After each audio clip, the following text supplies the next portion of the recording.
रानी लक्ष्मीबाई का नाम सुनते ही अंग्रेज कांपने लगते थे। भारत का बच्चा बच्चा इस बात को जानता है कि रानी लक्ष्मीबाई ने देश को आज़ाद कराने के लिए अंग्रेज़ों से आखिरी दम तक लड़ी और एक मिसाल कायम कर दी। लेकिन उस बच्चे की कहानी बहुत कम ही लोग जानते होंगे जिसके लिए ये सारी लड़ाई हुई थी। दोस्तों, ये कहानी शुरू होती है साल 1849 से। 15 नवंबर की तारीख थी। महाराष्ट्र के पुरोला में पैदाइश हुई। आनंदराव की जोशियों ने भविष्यवाणी की कि बेटा राजा बनेगा। 3 साल बाद आनंदराव को झांसी के महाराज गंगाधर राव ने गोद ले लिया। महाराज के अपने पुत्र की मौत हो चुकी थी। गद्दी का कोई वारिस था नहीं, इसलिए उनके रिश्ते में भाई लगने वाले वासुदेव राव ने अपना खुद का बेटा महाराज को दे दिया। इस तरह आनंदराव का नाम पड़ा दामोदर राव। झांसी के अगले महाराज बनेंगे दामोदर राव, यह तय था। किस्मत देखिए कि इस घटना के कुछ दिन बाद ही महाराज चल बसे, सत्ता पर काबिज हुई। दामोदर राव छोटे थे, इसलिए रानी लक्ष्मीबाई ने राजमाता का रोल निभाया, क्वीन मदर। लेकिन अंग्रेजों को यह मंजूर हुआ नहीं। महाराज की मौत के बाद लक्ष्मीबाई ने अपना एक दूत कलकत्ता भेजा, लॉर्ड डलहौजी के पास, जो तब ब्रिटिश ईस्ट इंडिया कंपनी की तरफ से भारत के गवर्नर जनरल हुआ करते थे। लक्ष्मीबाई ने संदेश भिजवाया कि दामोदर राव अगले महाराज होंगे, हम डिक्लेयर कर रहे हैं। लेकिन डलहौजी ने साफ इनकार किया। कंपनी बहादुर ने तब एक कानून बनाया था जिसे डॉक्ट्रिन ऑफ लैप्स कहते थे। कहें तो वारिस ना हुआ तो गोद लिया हुआ बेटा वारिस नहीं माना जाएगा। फिर क्या होगा? राजा के मरने के बाद राज्य अंग्रेजों के कंट्रोल में चला जाएगा। रानी लक्ष्मीबाई ने इस तानाशाही कानून से लड़ने की खूब कोशिश की।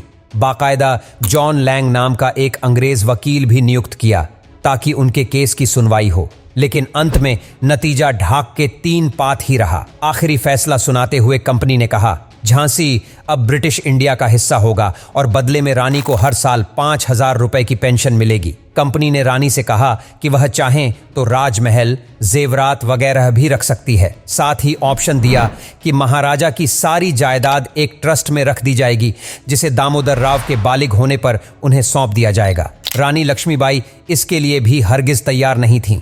मामला पैसे से ज्यादा आत्मसम्मान का था, तो उन्होंने हथियार उठाने की ठान ली। साल 1857 क्रांति की शुरुआत होती है। झांसी की रानी ने अंग्रेजों के खिलाफ युद्ध का ऐलान कर दिया और उतर गई। युद्ध के मैदान में अंग्रेजों से लड़ते हुए ग्वालियर में उन्होंने वीरगति प्राप्त की। इतनी कहानी लगभग हम सब जानते हैं।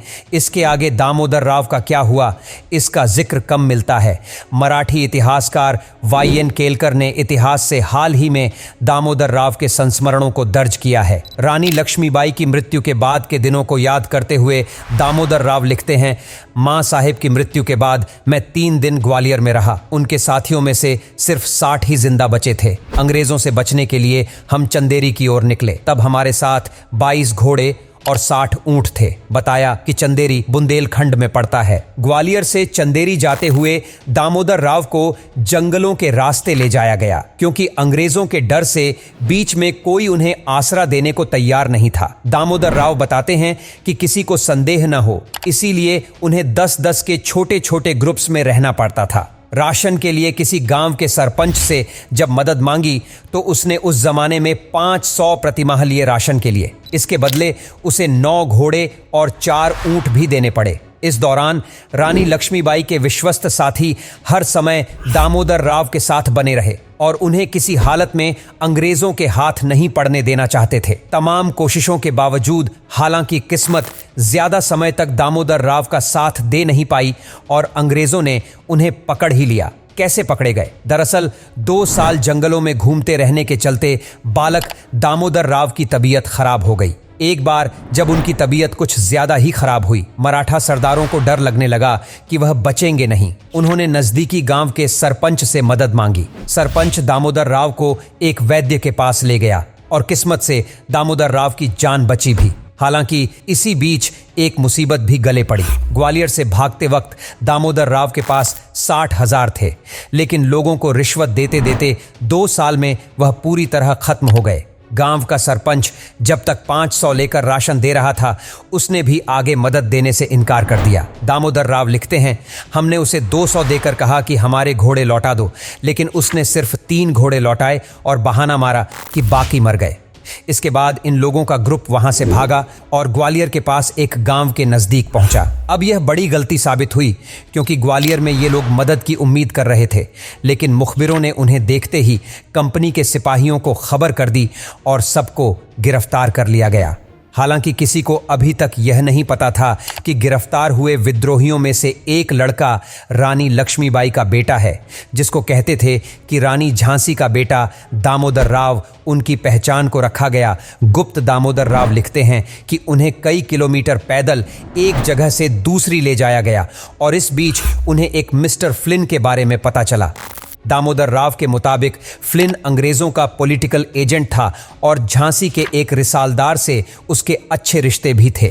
मराठा सरदारों ने फिर फ्लिन से मदद मांगने का फैसला किया। वह फ्लिन के पास पहुंचे और उसे दामोदर राव के बारे में बताया। फ्लिन ने इंदौर में तैनात एक ब्रिटिश कर्नल को यह बात बताई। कर्नल ने जवाब दिया कि अगर झांसी की रानी का बेटा सरेंडर को तैयार हो तो मैं सुनिश्चित करूंगा कि उसे मृत्युदंड न दिया जाए। इस तरह दामोदर राव ग्वालियर से इंदौर के लिए रवाना हुए।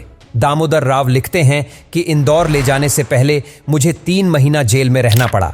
दामोदर राव के पास अपनी मां के दिए 2 कड़े थे और जिंदा रहने के लिए उन्हें उनको भी बेचना पड़ा। वह लिखते हैं कि वह कड़े मां साहब की आखिरी यादें थीं।